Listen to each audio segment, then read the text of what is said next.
right. Cool. Okay. We are live. Stuff is good. Okay, I found it.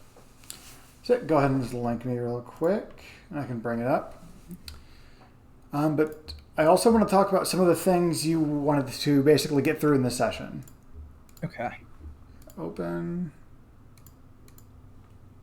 Mute the VOD. What's the timestamp? Do you know? Oh, it's just the whole thing. Gotcha.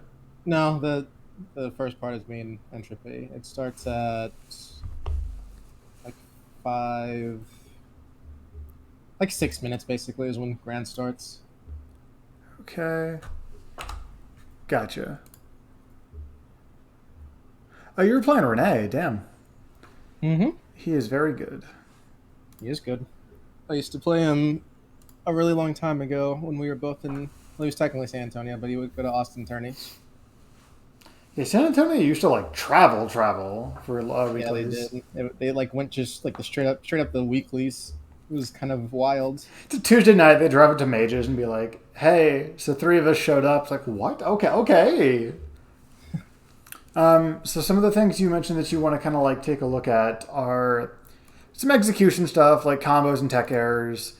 But then the big thing being recognizing what your options are, especially in neutral, and kind of like what from the sense I got from our brief conversation, like what tool fixes what problem, Yeah. and being able to have those during the match.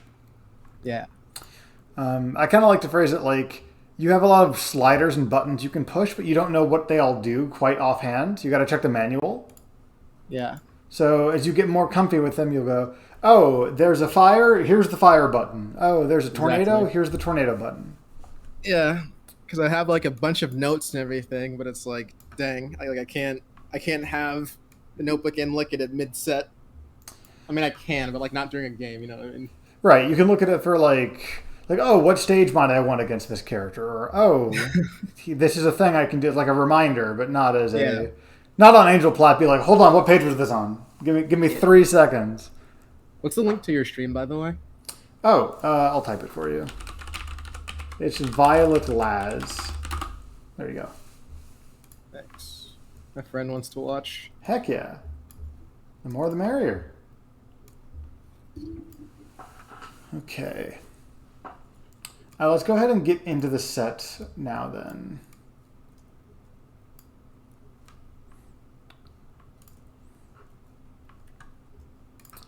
First, let me actually see if there's I don't know how it works. This is source 648p. Yes, that is the best the quality gets. What an... I've never... Okay, that's new. But it's very specific and very not 1080p. But you know, we gotta appreciate what we got. It's 60. I guess it's at 60 at least. Yeah. All right. So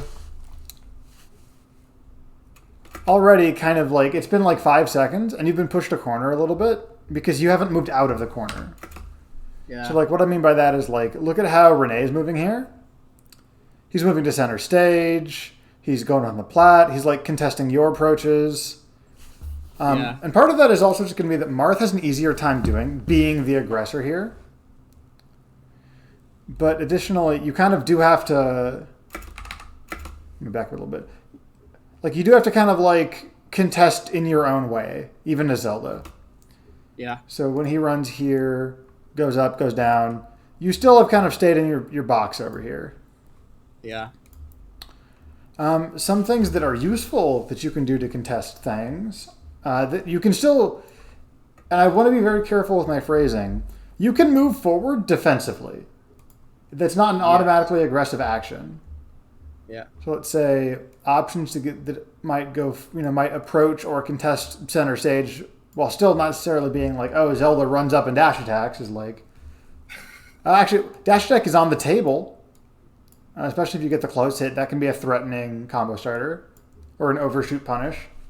If you think Renee's going to back up a little bit and you dash attack a little later than you need to, it can catch him slipping. You can always threaten kicks. Kicks are horizontal monsters.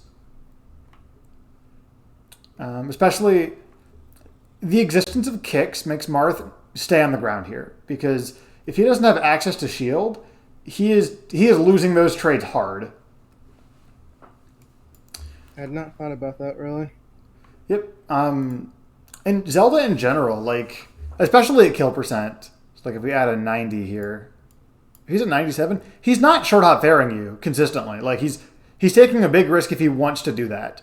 Because if he's wrong and you run up kick him on whiff, or if you trade with his fair as you kick him, it's like, okay, cool. You have to be at 250 before that kills you, and he has to be at like 80 before it kills him.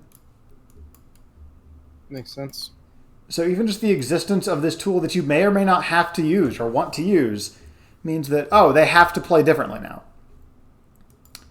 You can run up. And what I mean by that is a few different things. You can threaten options by adjusting the spacing. So run up grab. And that dash attack kind of falls under here too. So we'll do run up dash attack. But also just run up weight. Run up shield. It's IE. Yeah, there we go. She spelled something right. Let's go. This is the biggest word I've written so far today. So even if you just run up shield, Marth now has to make a decision on, does he stay in this spacing,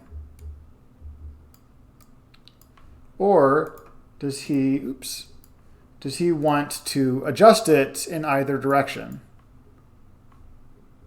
Does he want to get at the tip of his fair where his shield grab is more threatening than yours, and where his fair is threatening, then he has to worry about, again, your fair or your other options. It's all like a lot of like, the spacing is very active. So the reason that I'm a big fan of run up stuff is because this adjusts the spacing, which is not automatically offensive or defensive, but gives your opponent a problem, right? So like here, you get down tilted out, and then for about the rest of this, you kind of just like, you don't adjust the spacing until you do run up dash attack. So what now we're going to watch that back is for Dex. Marth here, he down tilts you, and then you can kind of just hold center stage. And even, I can't do frames on Twitch, but even, let me see. This dash attack hits. You actually catch him wave dashing in here. You catch Marth backing up and then approaching again. So like you are actively cutting off movement options. Even though Zelda's movement horizontally is not like the greatest in the game by any stretch of the imagination, enforcing horizontal movement of your own automatically buys you more space. Because, like I said a minute ago, if Marth is thinking about, right, if Marth is thinking about lightning kicks, then Marth has a spacing in his head of, this is the range of lightning kicks. I should be inside or outside of that range, but not at the sweet spot range. Not at the tip where lightning kicks are really, really good. So all of a sudden, when you say, actually, we're at this range, it can be this very jarring, like, oh crap, I need to do something. I need to do something to fix this problem. So thinking about it almost like when the spacing changes, they have to immediately adjust to the different options that you have at the new spacing. Mm-hmm. Okay. And this is something that you kind of, like, everyone kind of does to a certain degree automatically. But It does take energy, and it leads to mistakes. Like if you ever played against a fast character that runs up really close to you, they don't try to, outspace your kick, but they run up point blank, and your kick sour spots, and all of a sudden, okay, the risk on that was minimized because the kick couldn't have killed, right? Yeah. That kind of thing is like, that can be a forced mistake. That could be a wrong decision you have now made because the spacing is wrong. Why am I doing this one by one? Because the spacing is now wrong. And when I say wrong decision, I use good old air quotes. Wrong decision because reaction frames. It's about 20 frames of reaction time for a specific stimulus. So let's go ahead and just round up. For neutral, I'm just going to use 23 frames. Or actually, let's make it a clean number. Let's say a third of a second, 20 frames to react to Marth jumping or Marth starting to run, stuff that doesn't have strong visual stimulus. Okay. Versus like, a shield or a shine is like this big bright color. So when you're running forward, you have this 20 frame window of, okay, if I'm gonna surprise him like directly, I'm gonna need to do something that's moderately fast, like run up short hop kick or run up dash attack.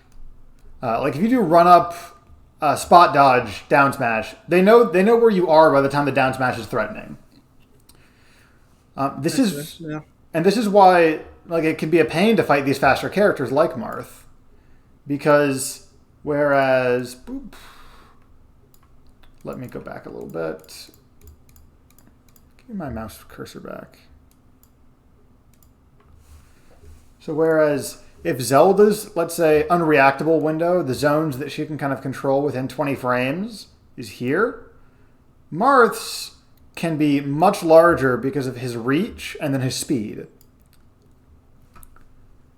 So if Marth is going to enforce this, like, oh, I'm just going to rush you down, what that basically means, if you've heard that term, like, oh, I'm just going to rush them down, is I'm just going to do options that they can't get good answers to by the time they see what's happening. Mm-hmm. All right, let's go ahead and keep going. But yeah, this dash attack, this is a really important zone breaker. Even though it's neutral, because you get down tilted for it, and it's damage neutral more or less, you enforce that, like, no, you can't just run around. You're going to have to put up with me.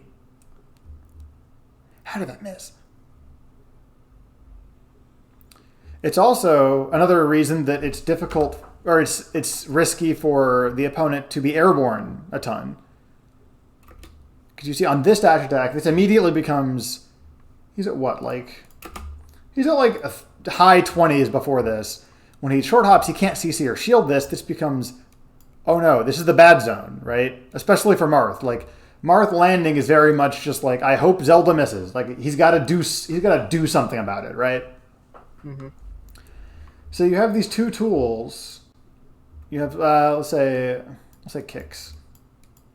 You have kicks. You have dash attack that really incentivize a lot of characters to want to stay grounded as much as they can. And on the other hand, you also have tools that punish them for staying grounded, depending on the exact character, of course. So like fast fallers, that the fast faller up throw, up smash ad nauseum, that's a big reason that they don't want to stay grounded.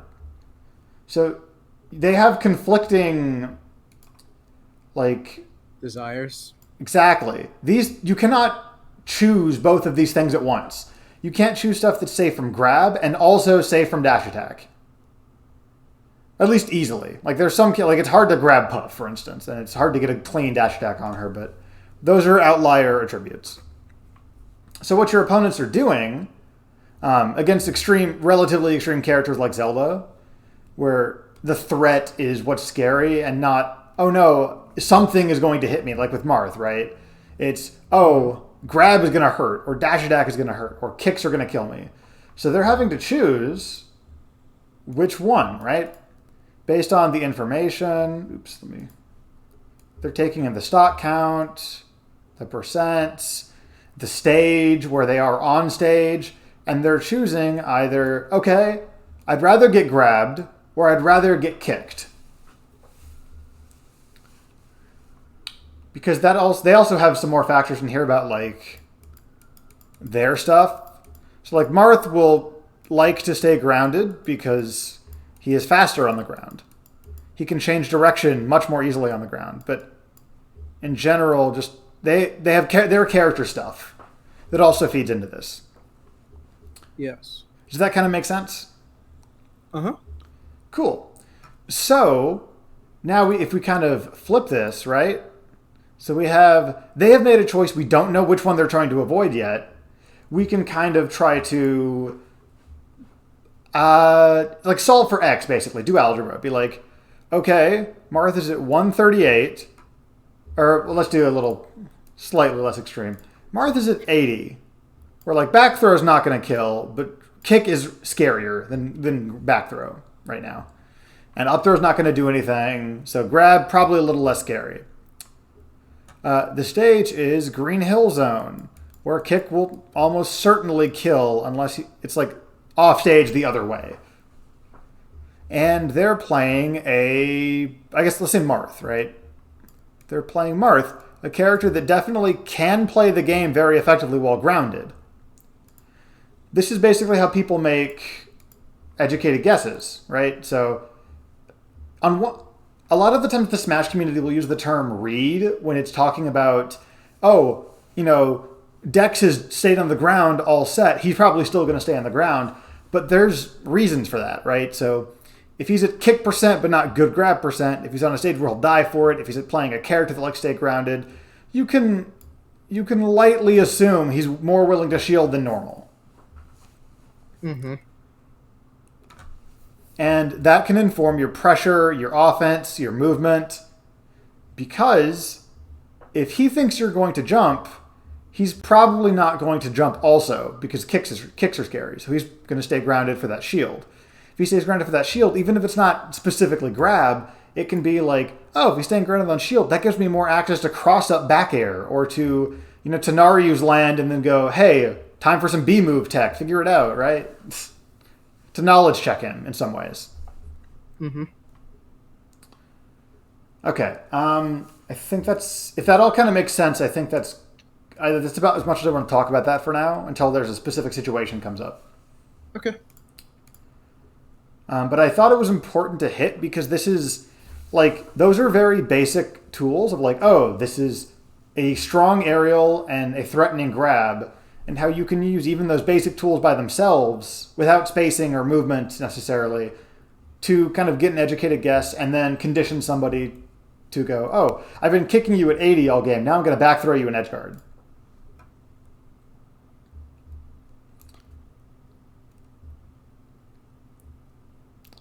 Okay, so something worth noting here is he stalls twice here. The first time he gets the down air. The second time he kind of just gets out. Yeah. That can be something that is, again, this entire thing with is relating to neutral. It's relating to what's a good color for this? There's not. So we'll say purple. There's not a purple on this. This is kind of purple. This is the closest I have to purple. They have that pinkish color, but they don't have purple. I know. Believe me, if they had purple, I would be using purple. Dang. We'll just use this. So, EU. Yeah, European neutral EU. So this is basically for neutral. Let's say, it's a high pressure situation, but there's no real significant advantage or disadvantage to consider here. You can do this entire thing with punish states, right? So here we can go basically we can do, you want to threaten the landing or do you want to intercept? And then we can do the same process of, and then we have the facts of it's Marth, and what that implies about he has one stall. No jump. Zelda aerials. So let's do up air. No plats relevant right now. And it's basically a lot of push and pull factors to what decision do I think the opponent's going to make. Technically, this would all be pointing at... So for no plats might mean, he might want to stall, so you should shark landing more patiently. Up air might mean, you can safely intercept, especially Marth down air. But Marth also has a stall. So this isn't one and done, and then you go, there are 3 points in this column and 1 point in that column. But it's buttons you can press, basically. Even in punish, even in neutral, even in your disadvantage. You can kind of just, go, okay, do I roll or do I spot dodge? Do I spot dodge or do I, kick out of shield? And this is a lot to do all at once when you're first starting out.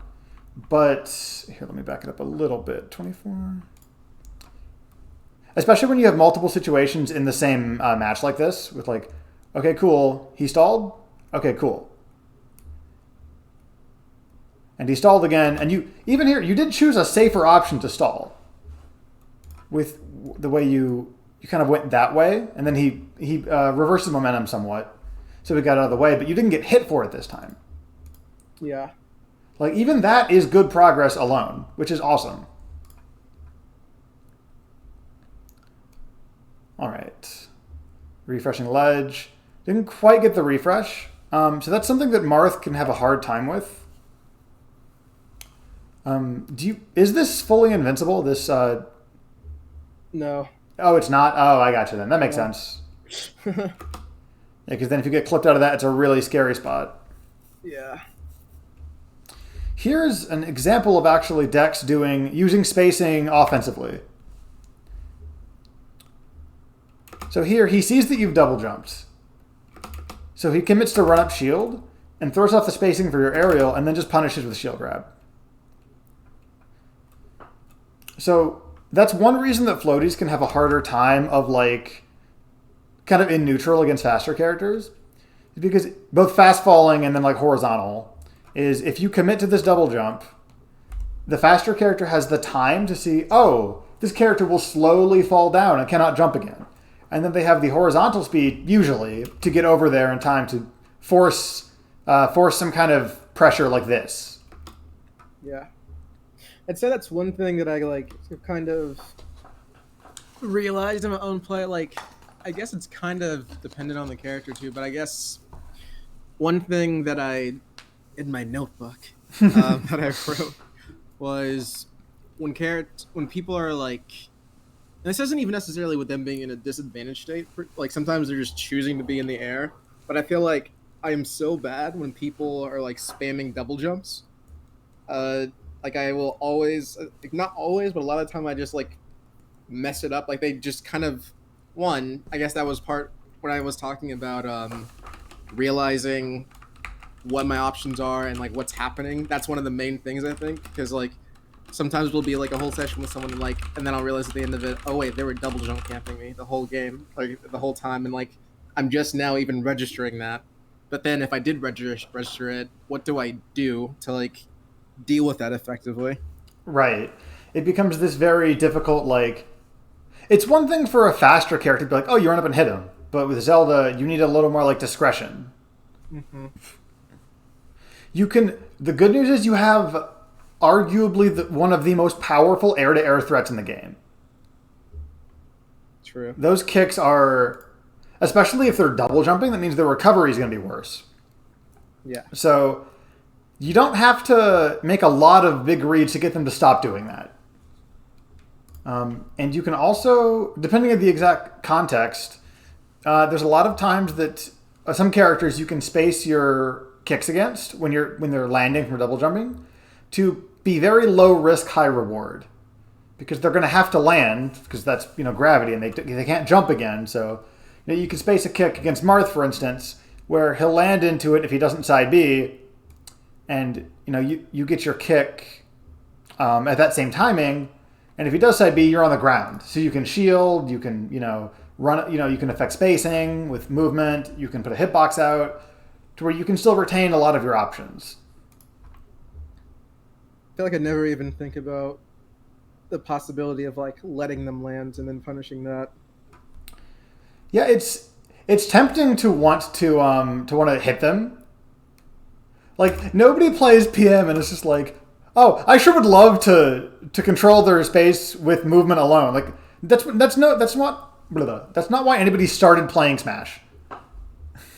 Little Timmy, who got Minecraft Steve for Christmas as DLC character, is not like, oh boy, I sure do love that this character is, this character's existence, this threat sounds like, no, you want to go hit him with an axe. Hey, look, he got diamonds.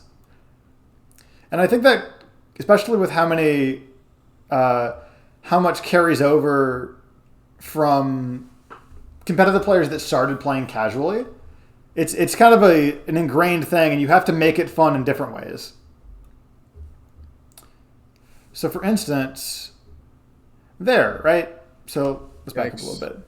God, you can make a montage of like, I swear, I don't know what it was about this specific night. I feel like I usually have pretty good DI against Marth. You could make a montage from this from this set about just bad DI against Marth. It's so embarrassing. It's all good. It doesn't have to be embarrassing. It's just a mistake. But like we're still looking, even as competitors, we're still looking for like the things that are fun and effective and cool, however we want to define those. And I guarantee you, the reason Renee kept grabbing you near ledge is one, just because it kind of kept working, but two, because like he loves dunking people. My dude is a down error.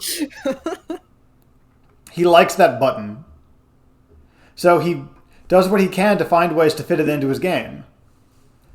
For example, it might be the resolution talking, but I think he burned his jump here. And that's something I'm really keyed into because I adore taking people's jumps. No, that was your jump. Never mind. But that's something like everyone likes different things. So that's also something that kind of give you a little tell is like you'll have some players that unironically just like standing still and freaking out their opponents. You have some players that never want to have an idle frame in the entire match. And it's like, okay, I mean, that's in your control.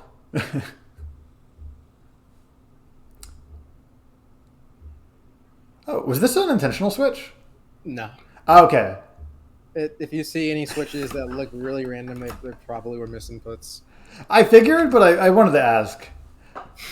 As soon as I said it, it's like, oh yeah. IQ, big brain. Jab, down tilt, down tilt, down tilt, down tilt. It's like, you know what, maybe this is not JMOOC play. I understandable. Now that there's okay. I like that you switched back before you died.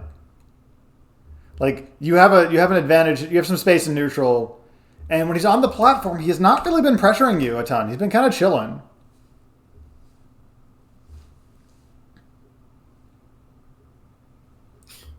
Question as we're watching this. Oh, shoot, yeah.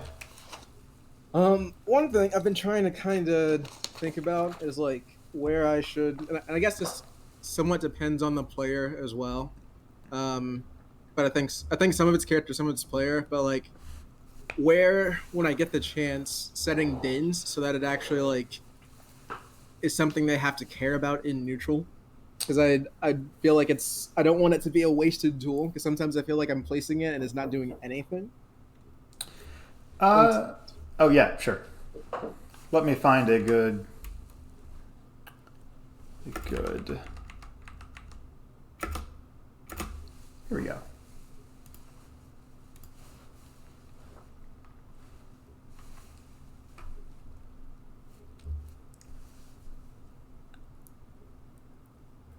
Here's my niece. She doesn't feel like leaving.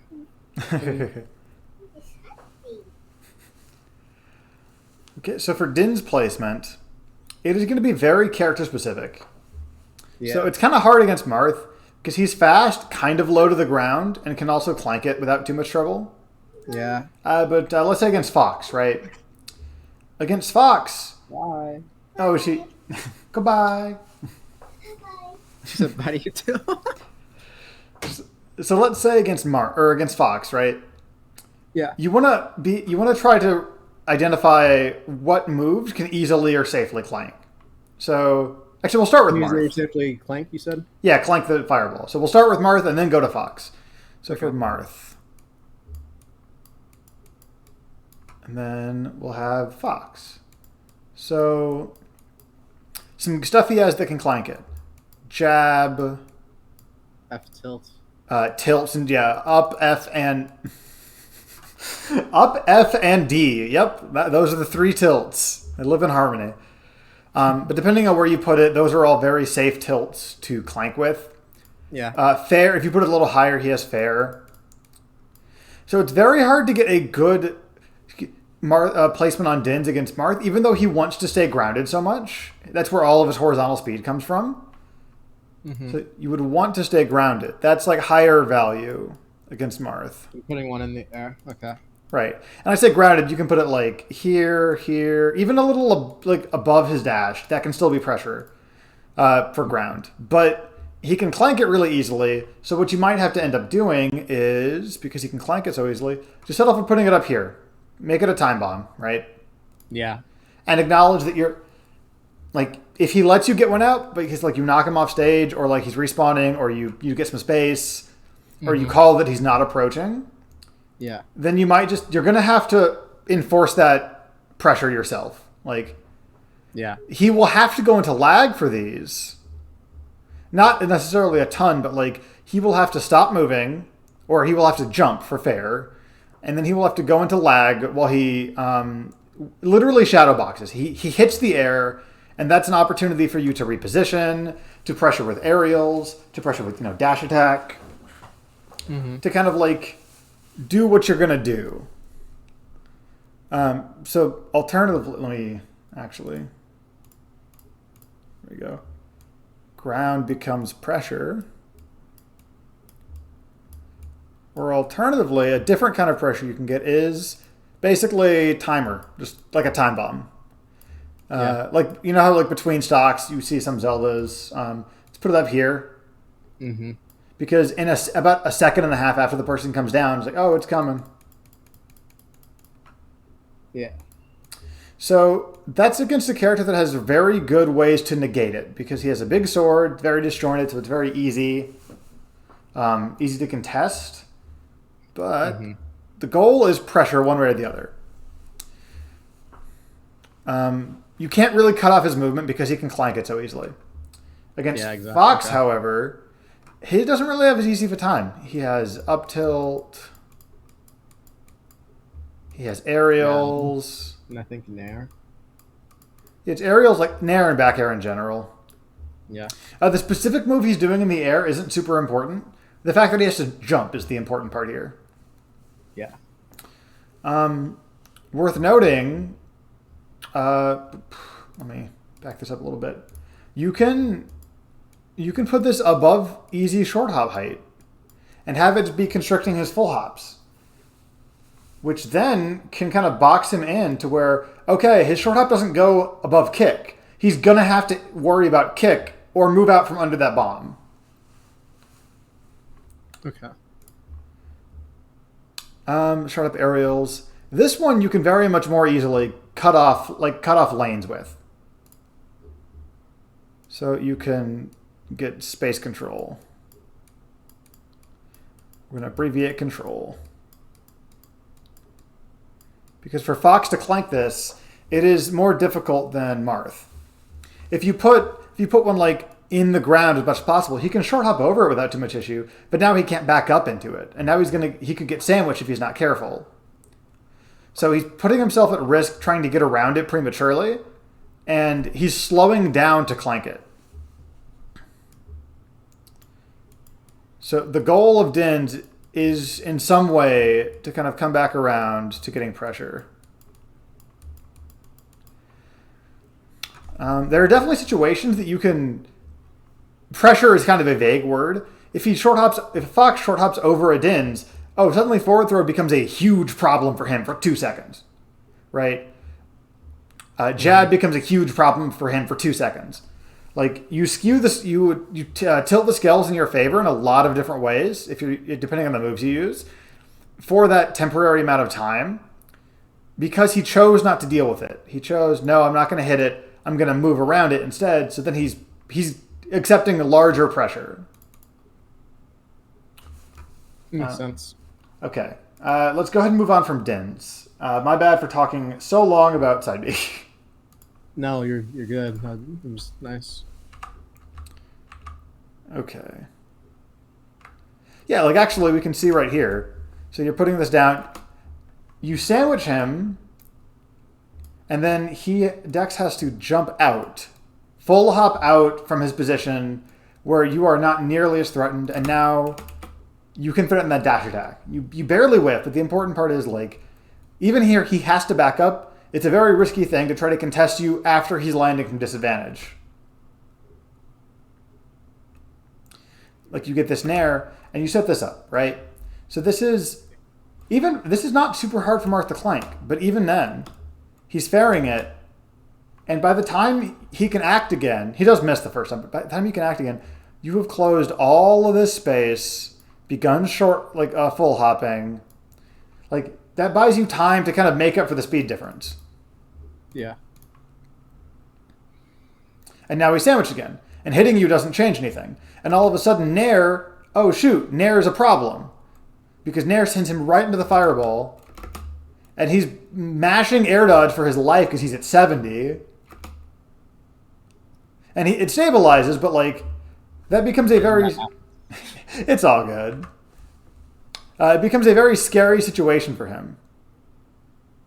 Where he now has to prioritize like, oh, I have to do everything I can to get away from this kill move.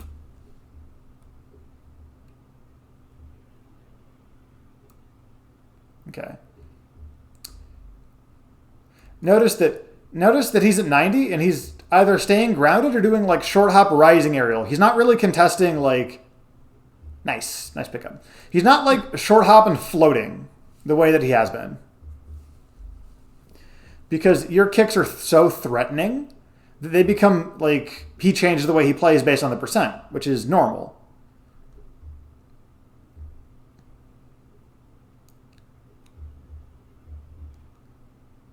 Okay, I kind of like that punish.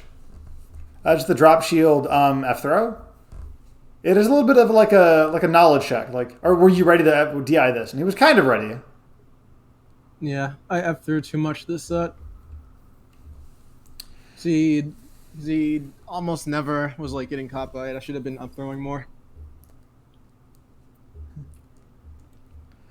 Yeah, there's a time and a place because Zelda's it's not very hard to hold out and then be like, aha, down throw is happening, and then in 2 seconds later, once you file your taxes, you're like, I can DI this way now. Something I think you want to avoid also. You don't want to put the fireball directly on top of somebody because then there's no pressure. You can't do anything with that. So here, when you put this here, even if you put it directly in front of him, if he's on it, he can kind of just jab it and be done with it. You want to put it like where he has to move and do something about it, either behind him as pressure, above him as pressure, or like between y'all to where it's like a shield. To where by the time he gets over there and hits it, you could be pressuring him. You know what I mean? Can you go back like 10 seconds? I'm curious about something. Sure. Want me to play it? Yeah. Okay. Let's play it from here.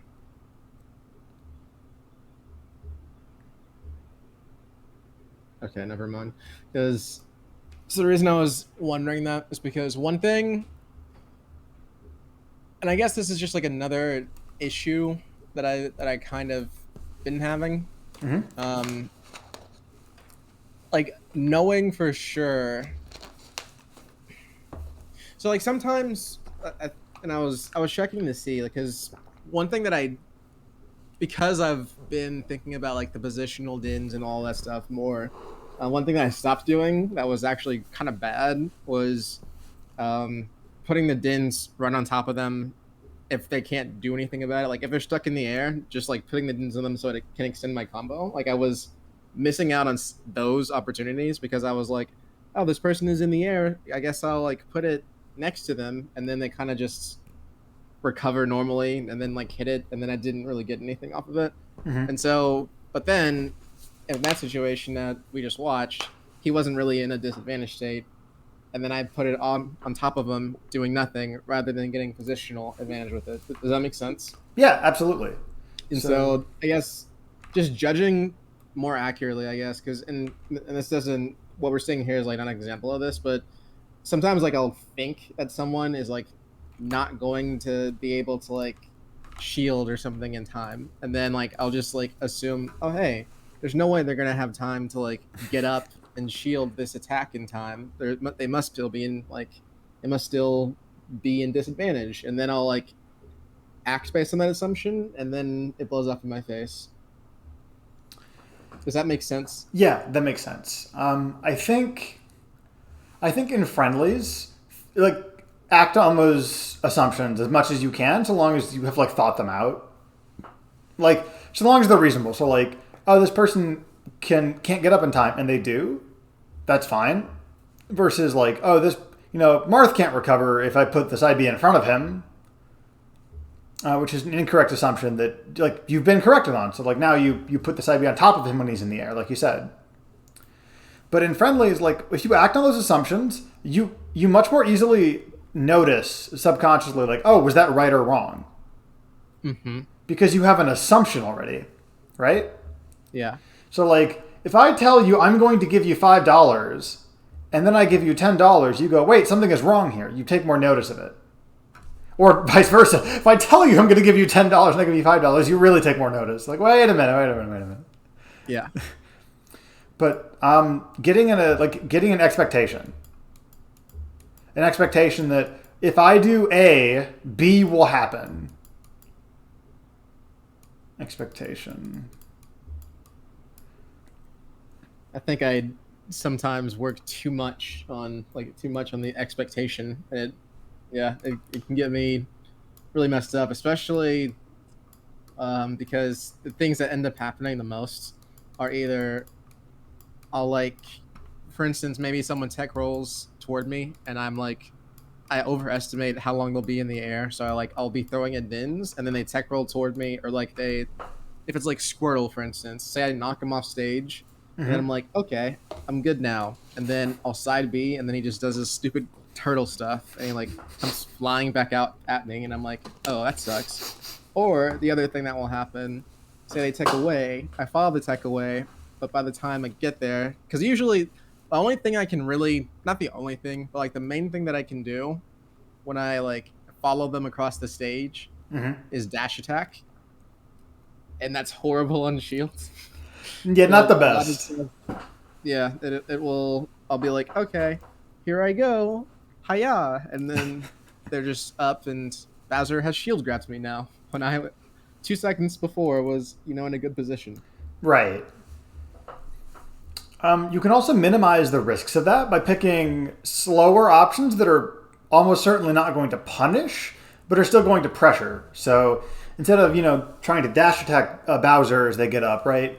You could do run up down tilt, run up jab, run up short hop, right?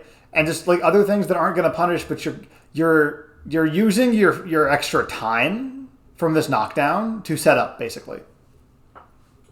Okay. And then I want to clarify what I've written real quick. So, like, if you have an in-game expectation of how the engine or a situation is going to work, you automatically are paying more attention to what is happening versus autopiloting and like, oh, I just kind of, I F through and they didn't DI right. If you expect them to DI wrong and they DI correctly, like actively expect them, then you go, oh, wait, they're DIing correctly. And it kind of like kickstarts like, oh, wait, I need to do what? I should change something. Mm-hmm. It also gets your, I guess the best analogy I can put for this is like, it gets your little mental simulation of how things are supposed to go and your knowledge of the engine better. When you expect something and it's wrong, that means your expectation was wrong, which is either the engine knowledge or your execution, or your character knowledge. So you have now observed a correction to that knowledge. And it's not obviously 100% robotic or anything, but like, for example, if you don't know that Yoshi has double jump armor and you try to hit him and he armors through your stuff and kills you, you're like, oh, okay, good to know. So next time you'll know, okay, even if I don't have a plan for this, I at least know if I hit him, I know what to expect. Mm-hmm. Does that kind of make sense? Yeah. Cool. Okay, let's keep going on the set.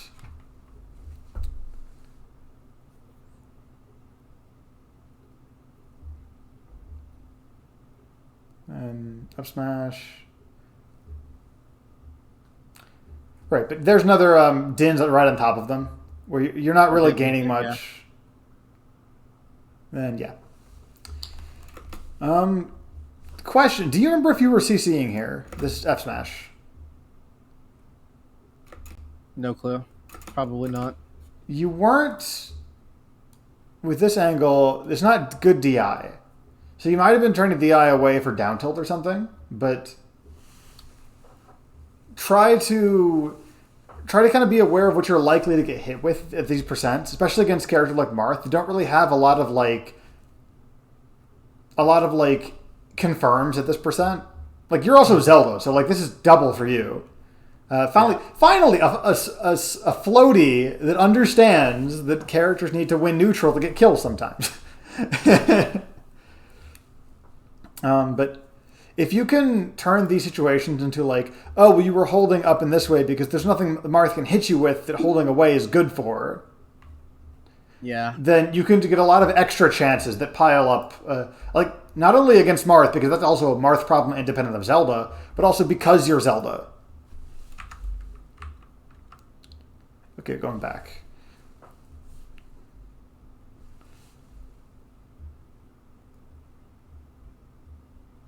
I really like your pressure here after the Naryus. Thank you. Because, kind of flipping this on its head, right? Dex had certain expectations about what you were going to do here. And you not doing those put him back in shield. You not immediately kicking made him go, wait, hold on, what's happening? Mm-hmm. So you can use all of these offensively as well as defensively. Like, it's all... Like, time is a flat circle, as one says. Ooh, you love to see it. And no jump? Oh, you didn't catch it. So here, this is something that's really, really big, especially with kicks. This onion ring is going to be your best friend in a match. This onion ring means they probably just died. It's so great. Wait, is that the double jump indicator? This little thing appears when they double jump. So this is how you can realize that. Like, someone mentioned it, and then I thought nothing of it. Yeah. So when somebody says double jump ring, okay, it's gonna be really stylized. It's gonna be a rad '90s double jump ring. This is what they're talking about. This is a visual indicator that you have now killed your opponent. I'm exaggerating, but like, this gives you so much more to work with, because it's one thing if your opponent has double jumped and gotten the benefit of it, like, oh, they've made you whiff a move and now you don't know how much time you have. It's another thing if they just double jumped and got hit for it anyway. Now he's at 70, so let's go through. I don't think I realized that at all. So the rest of this circumstance, what I did here. Right? Exactly.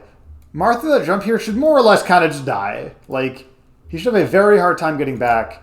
But you tried to force a jump that he doesn't have. Yep. Because you don't see the ring yet. So when you do this, he kind of just falls to ledge, and you still have your corner pressure, and then the dins is still pressure for later, but you don't really have a lot in the way of, like, you're about to die if you guess wrong, the same way you do for offstage interactions. Yeah.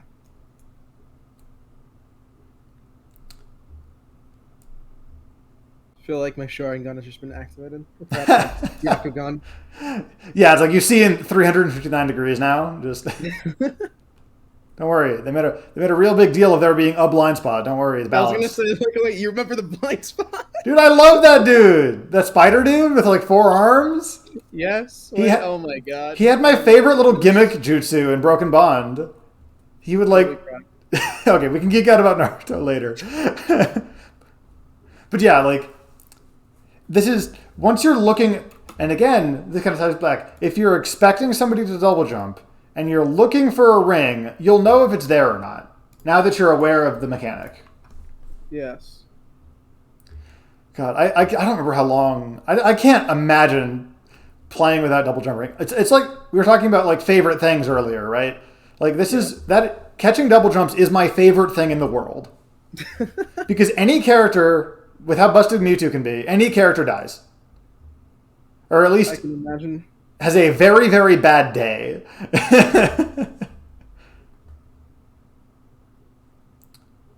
Nice.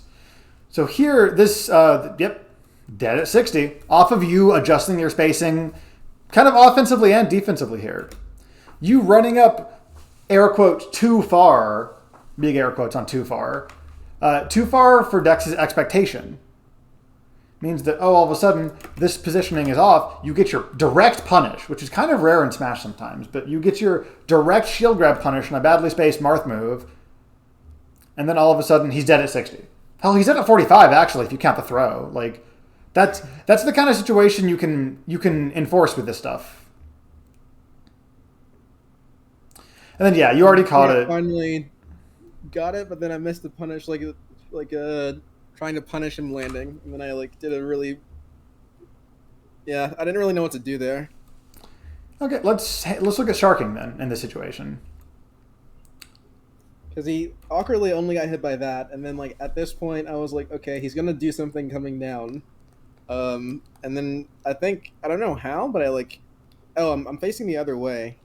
Right, so you're facing this way, and why do you think he's gonna do something coming down? I mean, I feel I don't know. I just had a feeling, I guess. That's perfectly valid. I'm not. There's no wrong answer, but there is some even if that reason is I had a feeling, there is a reason that you think he's going to press coming. He can do something more specifically coming down. Yeah.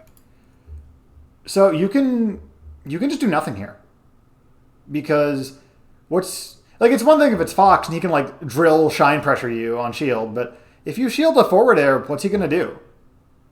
If he double jumps and you did nothing, that's just bad for him. So the Nair might not have been the best choice here to cover any of those options, but you don't have to pick something. This is something that's kind of, when you're playing the slower character in a matchup, you can feel this time pressure, right? Of, oh, I have to keep going, go faster, go faster, go faster, go faster. Mm-hmm. You really don't. This is just the propaganda that the fast characters don't want you to know about. The fast characters have control of the pace because they have either faster movement or faster buttons, and you have to be worried about that, but you can also you don't have to act when he acts. You don't have to match Fox's APM to beat Fox, right? Yeah. So my point about this situation is, you think he's going to do something, you don't have to do anything. Let me back it up a little bit to before we see the jump. So, you get this kind of wacky up smash situation where he gets hit really high up with only one hit. And right now you think he's going to do something, but you don't know what. Well, you can just wait for him to do something, because he has no way to really pressure your shield if you shield, or even if you crouch, frankly. True crouch against Marth stuff still isn't that great at 120. He's not gonna Sheik Fair you or lightning kick you here.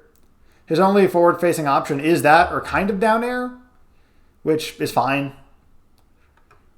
So if he actually let's say we don't know what he's gonna do. So he could aerial coming down.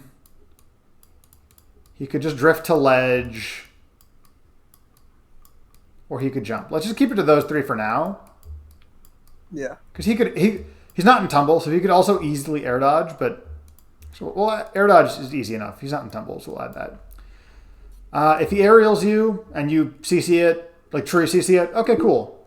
Or you shield it, okay, cool. Whatever. There's different shades of how good that is for you, but it's not bad by any means for you. So, and this is kind of obviously I know what happens here, so this is kind of a cheaty way of doing this, but I can't not know what happens. So if you do nothing, aerials are fine. If he goes to ledge, you do lose out on pressure. You lose out on a possible back air and a very, very possible, significant amount of damage and possible stock. If he jumps and you do nothing, great. Same position, but doesn't have a jump anymore. If he air dodge and you do nothing, great. He doesn't have he's getting hit now, and now you can up smash him more easily and kind of go into your more stable routes. So when you don't know what someone's going to do, waiting and just doing nothing can be a very valid option. It can be easy to get kind of overwhelmed, oh, do I nair? Do I kick? Do I up air? Do I up smash? You have all these, this kind of urgency with how the pace of the match is usually faster against your will, that you can absolutely enforce your tempo on them just as much as they can enforce it on you in certain situations. Mm-hmm. Because additionally, if we kind of, again, this is the power of hindsight. This is too much all at once to do in a match all at once, but like this loses to kick hard. And kick is usually what people are thinking about when they're thinking about Zelda.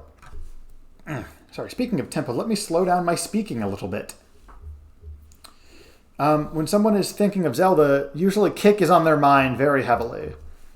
So if you're picking an option, kind of kick until they convince you can't kick. But once they do, don't waste time trying to convince them that, oh, actually, you should be worried about kicks when they're already shielding. They're already avoiding where you would want to kick them.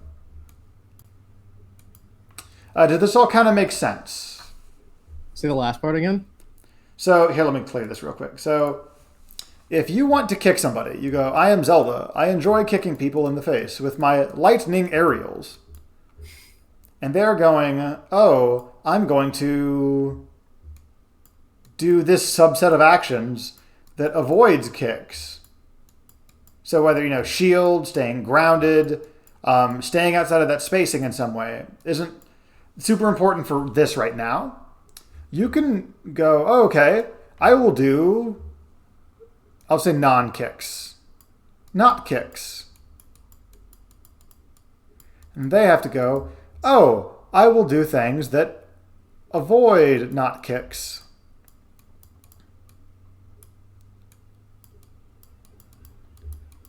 And then once they do that, this is the basic cycle of whether you want to call it mind games or the cycle of a match, whatever you want to call this. This is the basic flow of a match when there's an over-centralizing factor. There's not here. I'm just using kicks because it is the biggest factor. It is the biggest thing on both of y'all's minds, usually. For spacies, this can be up smash, right? You fill in the blank here with the specific thing you're worried about, or they're worried about, etc. Okay. So, if you're kicking and they're shielding and avoiding it really well, you don't have to convince them that kicks are actually really good and brute force it. You can just move on. Okay, they're avoiding kicks. They're right here. In that case, I'm going to not kick and just do my other stuff for a while. Or maybe whether it's somebody who's just not playing around kicks because they don't respect it, they don't think it's a good move, or it's because they're more concerned about your not kicks, like spacies, right? If they're here, then you can just go, you can pick the subset of options that are kick adjacent. You don't have to you don't have to brute force it because as a slower character, you can't.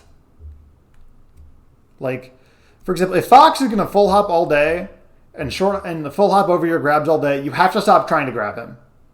Yeah. You can't make him get grabbed if he truly dedicates all of that energy and spacing to avoiding the grab, right? Yeah. What you can do is you can kill him for it in other ways. And then he has to figure out, okay, where on the spectrum of don't get grabbed at any cost versus I'm okay with getting grabbed, is he now? Because if this over here, if he was avoiding grabs at all costs and he died for it, he's going to have to come at least a little further to the right. I see. Does that kind of make sense? Yes. Okay, fantastic. It may sound like I'm picking on Zelda or implying that she's kind of over-centralizing, but when you have a slower character with very significant threats like kick or grab or up smash versus different characters, it does become a little of okay, if it wasn't for kick or the threat of up smash on Fox, Fox would not care nearly as much. Fox actually, in general, you replace this with up throw, and that's 80% of the cast for spacies. It becomes avoid up throw. They stop up throwing. Okay, play in a way where up throw is on the table. Oh, they up throw me? Okay, go back to avoiding up throw for a little bit. It's not 100%, but if a spacey truly built a game plan around never getting up thrown, that is not a good game plan, as weird as that sounds, but it is feasible. it'd be not to do perfectly, but like they could just do stuff that is almost never. They could do stuff that is almost always safe to getting grabbed, even if it would be a bad idea. If that's their priority, they can play that way. Okay, let me clear this and move on.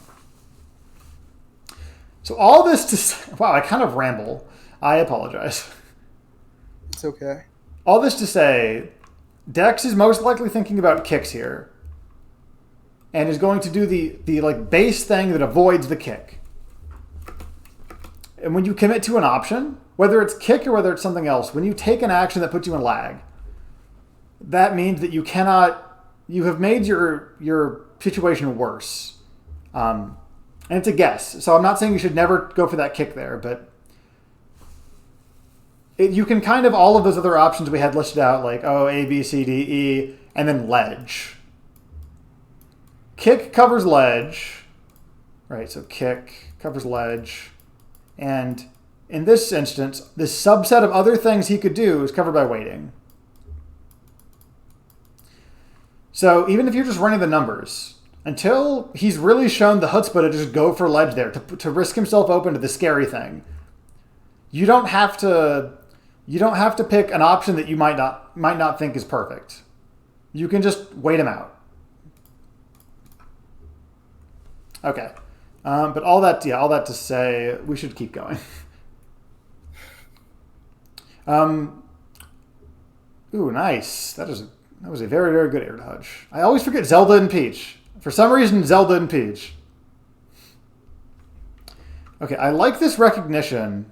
Ooh, I like the up throws too. You're up throwing more. But I like this recognition that you go to the platform to avoid going to ledge and go like, wait, I don't actually want to be here. And you just leave. Thank you. You also missed another double jump opportunity. It's kind of hard to see with the graffiti. But this is another ring. Oh, wow.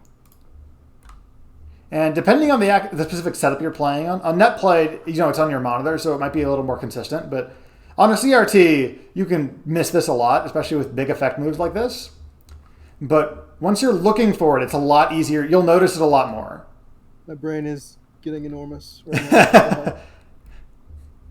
Yeah, how'd your lesson with Vi go? She told me to look for onions. All right. See, that was a weird option. Was that the fat-fingered lightning kick? This is like... Where is it? It's here. This is like Din's out of shield. I'm assuming you missed the A button, which is okay. It's just a mistake, but I just want to make sure. No, I did not look at that situation and say, side B out of shield seems optimal. He'll never see it coming. It's like, well, he didn't see it coming, if that's any consolation. He kind of just picked the F smash option and it worked out. But because you were DIing this for the Dins, but you were DIing this, it becomes a situation of you have another chance, right? And then I just up B into the up. I mean, he was trying to cover multiple options. He was not saying, oh, Tux is going to be at this very specific angle. There's the kick out of shield. You haven't done this yet this set. And this is a really, really important threat for Zelda to kind of show. Is that after landing fair, if he doesn't get his spacing right, or doesn't dash back, or doesn't shield, that sounds like a lot of conditions, but let me hear me out. If he doesn't do those things, there is a through J does not occur. But when you require A through J, you cut off a lot of letters of the alphabet, right? It's true. So if we got A through Z, A through Z. And oh my God, she went with it. I'm a legend. And if this is where J is, all of a sudden this is off the table once you're at scary percent for kick. That's a concern. Like, he can't just landing fair your shield and then do more fairs if he's afraid of the kick. So all of a sudden, you've narrowed down his options. What, A, B, C, D, E, F, G, H, I, J. From about 26 to about 10-ish. B, C, D, E, F, G, H, I, J. Yo, I got exactly 10. I'm on a roll. So you've cut off, again, this is a silly metaphor. You've cut off 16 of 26 options by enforcing this kick. Yes. And when I say cut off, I mean like he is now aware of the risks that he is going to explode if he does this again. Mm-hmm. It doesn't mean that he won't try to like sneak one in or won't try to be like, oh, I don't think Tux will call me on this, but it is a threat. That is an unfortunate kick miss. I didn't. Yeah, I meant to like kick and go to ledge, and then he would have just died. Like I meant to kick, and then like I overshot it to the right, and then I was like, oh crap! I guess I'll just up B out. You were actually a little low here. It wasn't horizontal spacing. Here, I'll try to get a freeze frame or get closer. See? Well, I guess both, but. What do you mean by low? So like I wouldn't have fallen to the ledge? you press the kick a little early. Because even if this is where Marth is, right? And this is where your kick is. Like you need to be a little closer and a little higher for this to connect. Mm-hmm. It's a very small mistake. But when compounded with No, I meant like in terms of like regardless of that missing, I guess, like in my head I was saying like, all right, if he falls into this, then he's just straight up dead. But if he doesn't, that means I can probably drop to ledge. But I was like too far. Oh, gotcha. To like the side to like actually drop to the ledge. Gotcha. That makes complete sense then. Yeah. This, however, this is something. Let me see if I can back it up and get the exact situation. This is a situation that you really want. This is a good situation for you. Mm-hmm. Because it's not super easy for you to like shark Marth out of shield here with the Zelda up air, but you don't have to. You can shield, and he has to commit to this. And he even gets a moderately low fair, but you don't get the shield grab punish, which is something that it's not the end of the world, but stuff like this is going to kind of come up a lot against these characters that you're trying to force spacing mistakes on. So when you're trying to force, it can almost be easier when you're trying to force mistakes. So step one is you force, we'll say forced errors. To steal a term from, I believe, sport ball, baseball, something like that. Mm-hmm. You want to force an error as best you can, or attempt to, like run up shield on a down tilt. Error occurs, and then you punish, or get an advantage of some kind. Occurs is 2 C's. Yeah, there we go. Occurrence is 2 R's, I think, which always throws me off. So you already got the hard part is when this doesn't happen. When either they're ready for it or they just don't. They pick an option that you think is weird in that situation. Because when you're trying to force an error, you're going like, okay, what is Marth doing? Down tilting. How do I make that mess up? I run up shield. But if Marth starts neutral being in place in center stage, like you can't force an error there if it's not already an error or if it's already wacky. True. You have to be on the same wavelength to a certain degree before you can really be like, oh, I think Dex is going to be doing this, so I'm going to do this, right? Yeah. But yeah, anyway, all that to say, you've been doing a pretty good job forcing errors, especially on down tilt. What the? Dex? Are you okay? But just trying to clean up some of these punishes on wackier interactions. Yikes. So what you... Oof. I don't know for Marth super well, because, with pivots, all things are possible, more or less. Yeah, I think I didn't even think about that being a possibility. I don't know if I could have done anything about that or not. You can make it harder. So basically, you have... Pivots are going to require a fair amount of precision. So this is a little Marth specific, but in general, like as a floaty, this is good to know. Mm-hmm. So, oops. So Marth is going to need to try to react to your DI and F smash you here. That's the only way he gets a kill, more or less. Yeah. So if you DI, and this is something that kind of having a little simulation in your head of where Marth F throw ascends can be useful. If you DI in, you go here, and you end up more or less here. Maybe a little lower, honestly. This is DI in. This is DI out. What you end up doing is this kind of like almost no DI right here. So to some extent, this might just be a checkmate thing if Dex is on point, just like the same way that tech chasing, if they're perfect, is just like, okay, yeah, I'll do my best, but I'm chilling. Yeah, that's something neither of us have to put up with for the most part. We're floaties. Floaty power, let's go. Yeah. People say Meta Knight's number 1, but he gets tech chased, so... Yeah, he's bad, actually. Yeah, so Meta Knight is bad, actually. He's bottom, 5. If you get tech chase, you're bottom 5. All right. So the most you can really do is try to make it hard, which is a situation we don't really find ourselves in a lot. So if you DI out, this requires a knowledge of Marth stuff and what's harder versus what's easier. And I don't have that, and neither do you, I'm assuming. Wait, what?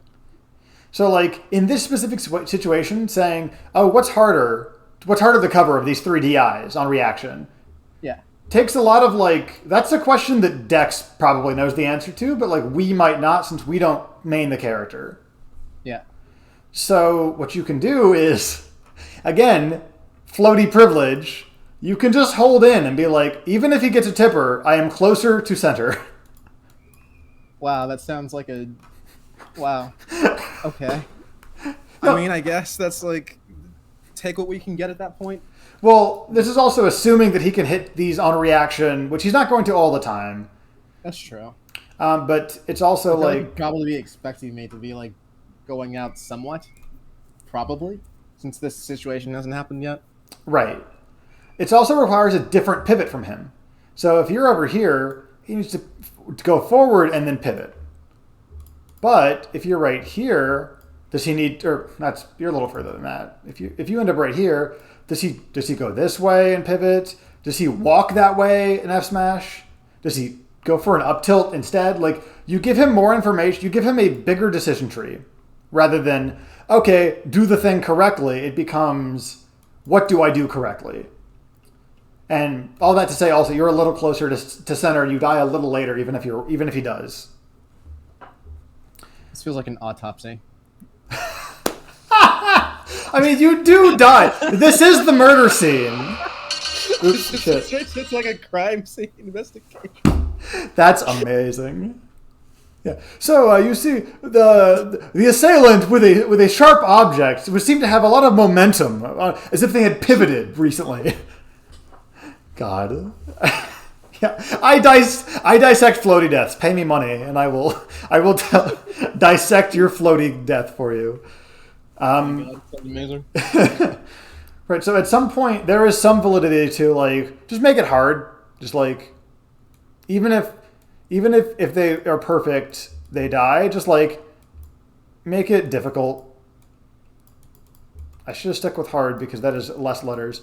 There's value in making it difficult.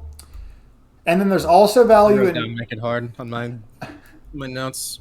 Hey.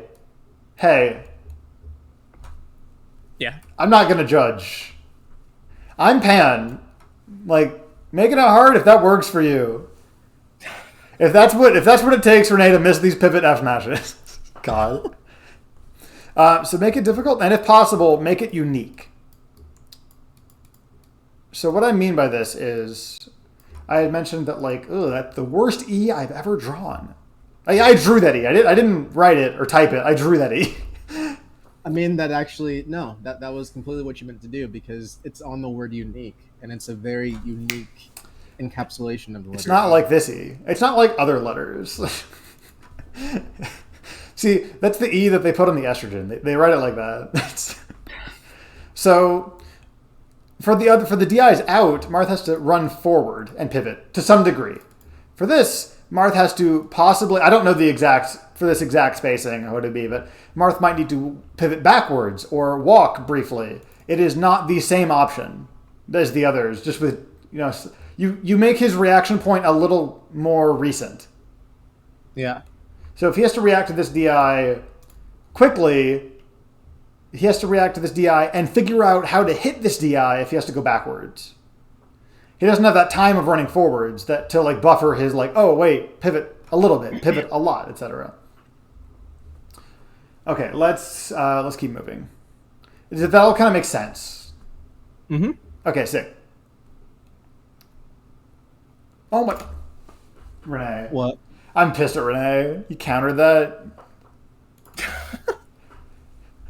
It's like, you know what I should do? Roll in counter I when don't my know. opponent's Like, at 0. I think in the moment I was like, that was the most random counter that shouldn't have worked, but kind of did. I agree. Oh, an optimization you can make, again, as a floaty, because we don't have to tech a lot of the time. So on this counter, right, Yeah. you're out of hit stun right about here. You don't want to get tech chased, because if you have to tech, that's kind of annoying. So in this case, you double jump. You can just wiggle out a hit stun and land. Like, that is another option that is on the table here that is very non-committal, because here you commit to a jump as a floaty, and if you land, you commit to, oh, do I tech in? Do I tech in place? Do I tech out slightly? Do I miss tech? How do you wiggle? Like, how do you personally wiggle? You literally, it's just one input. You literally just do left or right once you're out of hit stun. The reason that it's called wiggling is because people don't bother knowing when they're out of hit stun sometimes. This is a dumb question, Sure. but you can get out of hit stun. Can you affect how fast you get out of hit stun? No. You can't. Okay, just kidding. So this is something I've always been a little fuzzy on, this specific thing. I don't remember if weight affects it very slightly, or if they just... I feel like it does. I feel like I've heard that. Gotcha. But once you pick the character, the most you can do is tech when you hit a wall or like the ceiling or the ground or something. Okay. Yeah, guess what stage she plays on, where she lists teching on the ground last. Wait, say again? I was making fun, like, I listed teching on the ground last because I play Mewtwo and play on Temple a lot. But, so, like, let's say you're out of hit stun here. If this is, if this is your stick, you want to go, actually, there's two ways to do it. One's very easy, but, like, a little hard to time. You just do it left or do it right. You don't have to do both. You just need one. I think this is funny because like I used to get complimented on my when I was playing against Fox. I remember one of my friends was like, "Oh, you guys are really good at like SDIing Foxes up there," and like in reality, I was just like wiggling my stick back and forth like a maniac, like trying to like be out of hit stun. And it just like happens to end up SDIing me out of Fox up air. Like you were wiggling your stick to get some Mario Kart mechanic where you get out of hit stun faster. Oh my god! Like I don't. That's the assumption I was under, and it just happened to have a very useful like benefit that I didn't. Not the one that I intended, but it was something. That's really funny. So you have this option of just like smashing the stick. I say smashing the like a smash stick equivalent. Like you know how you get a smash attack versus tilt. You need to get that threshold to get out of hit stun. The issue you only have to do it once? Right, but the issue is if you're drifting to the right, you have to go back to neutral. Because you can't smash if you're already holding to the right if you're already holding right. Does that make sense? Like the stick has to go back to neutral. Right. Okay. So the stick has to get to the right within, let's say, 3 frames. It can't already be there. Okay. So that's why it feels kind of weird sometimes. So what some people have done, myself included, depending on the knockdown, is they have done some wacky shit where, let's say in this case you're DIing away, right? So you're holding right and only right. Hold on, where's green? Okay. You also press A, and that if you're holding an attack button, so you hold A rather. If you're holding an attack button, the C-stick becomes 1 frame of smash movement input. So what that means is, if in hit stun you start holding A and start drifting where you want to drift, and then just put the C-stick the other direction, you get out of hit stun. You get out of tumble, rather. This is a weird one, and you don't have to do. This is not mandatory by any means. Even wiggling out of hit stun isn't mandatory, but like wiggling out of tumble lets you just like empty land, which is very nice as a floaty. No, I think I just don't do this, which is why I'm like very interested in this because I was like I've always been like, I kind of like wish I wasn't just double jumping because I'll just kind of like wiggle the stick and then I'll be like, hopefully I can jump somewhere that's safe. Right, you don't really have an expectation of what will happen because you don't know if it'll work or not. Yes. So how do you even know that you're out of hit stun? Like, how can you know that? It is a timer. So here, let me clear this off and back up a little bit. So here, you are maybe only barely out of hit stun here. Definitely not enough to act. So there is definitely math behind it. Actually, you aren't out of hit stun there, my bad.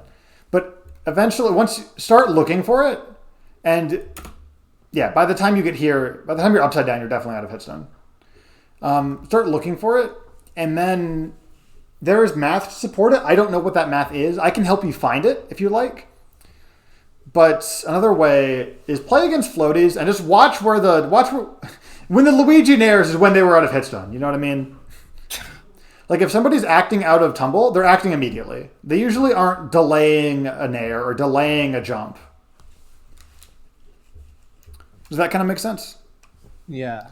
Eventually, it can become a. I guess. Go ahead. So, because I guess what I'm wondering sometimes is like I feel like, for me, I want to like because when I'm like, if I'm like wiggling the stick or whatever.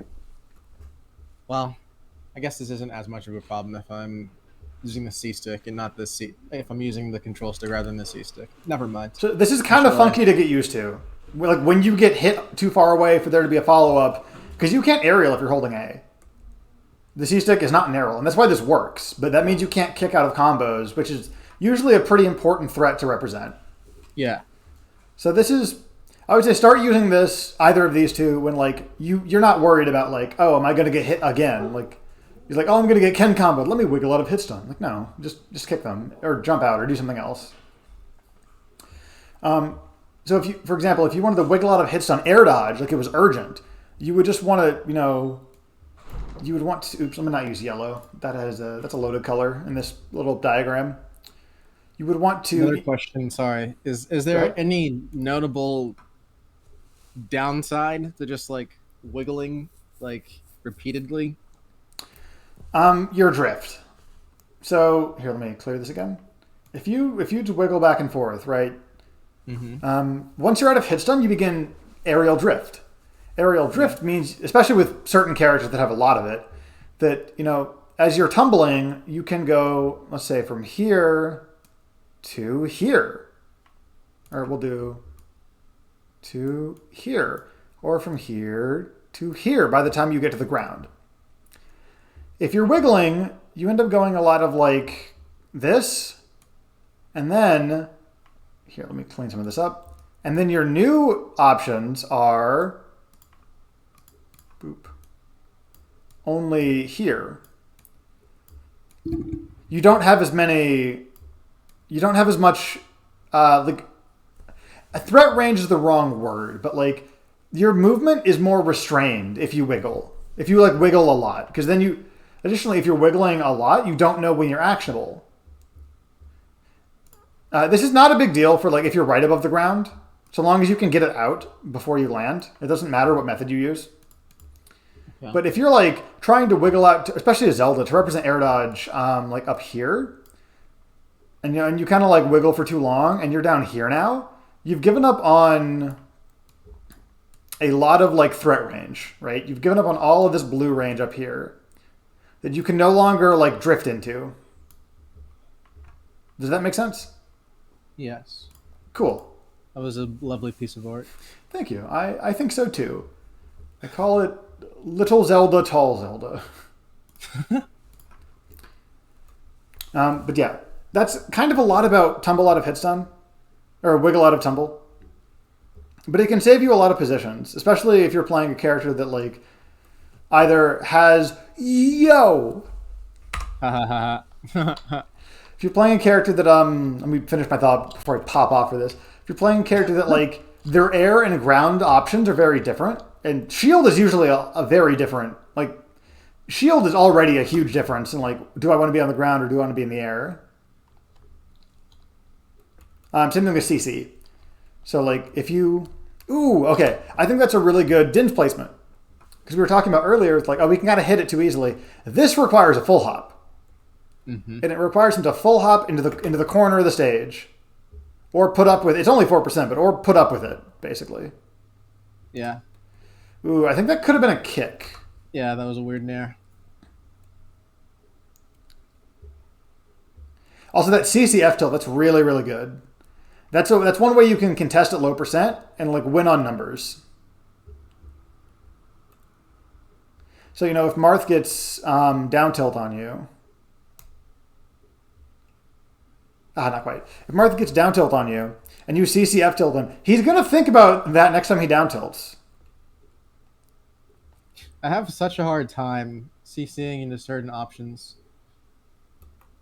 So I feel like it's awkward to input like a CC into F tilt, or else I would use it more. Yeah, that's a legitimate reason some people run tilt stick.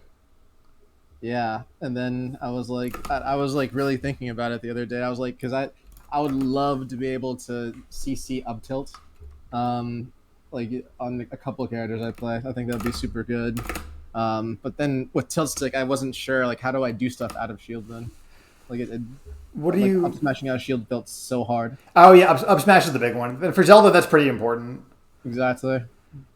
Your dual stick SDI gets a little worse, but like that's if you're using dual stick SDI, and at that point you're probably fine. Like it's not worth worrying about unless you really want to optimize your SDI game, and they're almost equivalent for you otherwise. Mm-hmm. Like some Mewtwo's will use tilt stick for moving hover nairs, for full drift hover nairs, because that way you don't have to go back to neutral. You don't have to give up on that air drift, especially with hover. And honestly, it is better. But I love forward smash, and I adore SDI. I'll send you a silly clip I got the other week. SDI lets you do so much. SDIing and taking jump rings is just like, give me a game where I can do that and I'll play it. Like, give me a game where characters have one jump and I'll play it. Okay. Okay, that is good. I think that's a good moment to F throw too, because like, I don't think you get anything on up throw. And even with neutral DI, this was enough to not be able to. He can't contest here, and he did, so he died. Okay, let me get to the last bit. Actually, rather than taking a look at this game for like 5 minutes, let's kind of go over what. Oops. That's really bright. Hold on, let me make a Word doc real quick. Just an empty Word doc.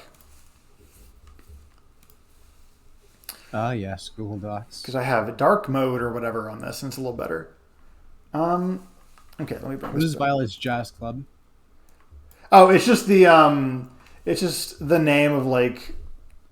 It's nothing. It's just a fun little like. I like the vibe. Especially when I was still going by Jasper. It was like Jasper's Jazz Club. It like was really nice. I still dig the vibe. I see.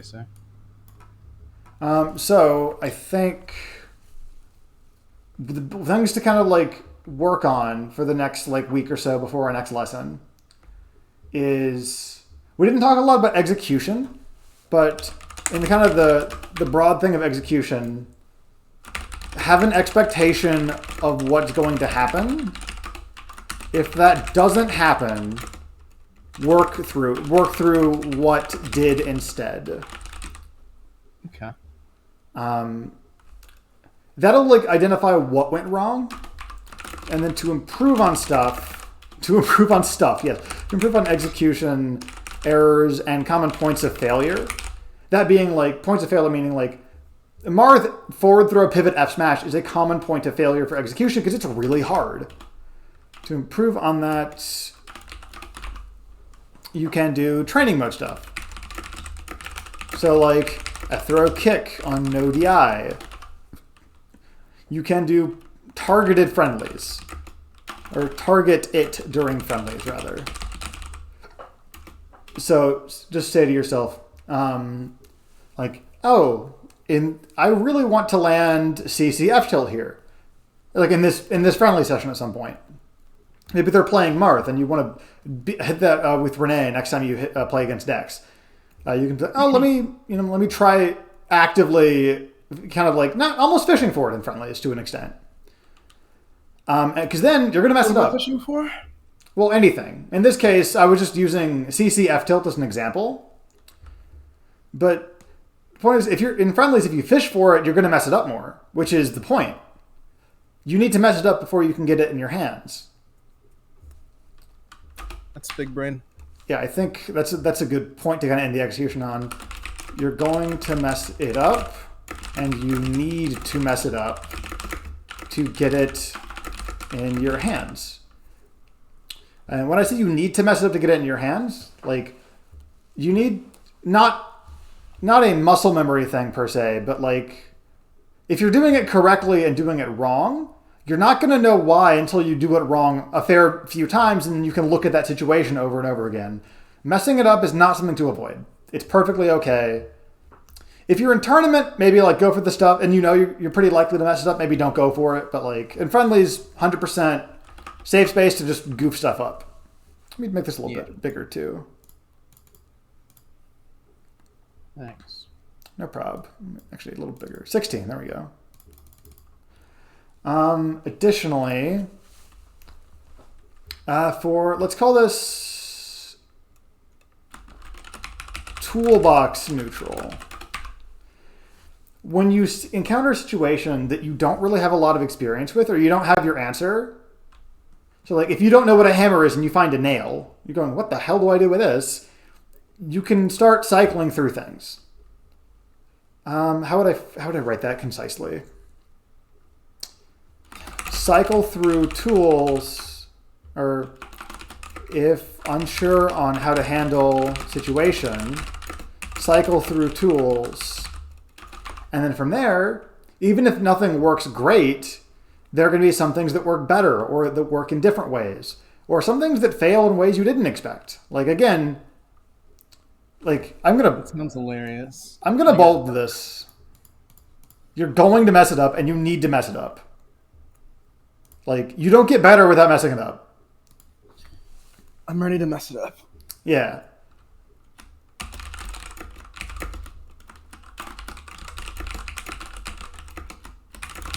So, like, picking something, like, trying to hammer in a nail with a textbook is okay. You're going to realize, oh, I need something smaller. The weight is good, but I need something smaller that I can hammer this nail in. And you're going to go, okay, what do I have that's smaller than a textbook? And then you're going to find a water bottle. And it's like, oh, this isn't heavy enough. And then you're going to be, okay, small and heavy. You failed twice. Now you know what you need. Let's see. Is there anything else specifically you wanted to cover? You've done a great job. Oh, thank you. I think I have some good stuff to work on going forward. Heck yeah. This is really interesting because I'm a tutor, and it's like interesting being tutored after. Yeah, it's like a weird role reversal thing. Well, I'll take that as high praise then. If you're a tutor and you think I'm doing a good job, hey, yeah. I'm not going to argue with you. All right, let me go ahead and cut the stream. Oh, hey, Ryan, you kind of came in at the very end, but thank you for hanging out. Thank you for hanging out, Alex, and Up Smash and Pray, yeah. This will be on YouTube. I'm going to link you directly the VOD once it goes up. Tux. Awesome. And yeah, if anybody else wants to book me, it's on screen right there. The YouTube, if you're watching on Twitch, will be below. If you're watching on YouTube, the Twitch will be below. We got it like that. And catch y'all later.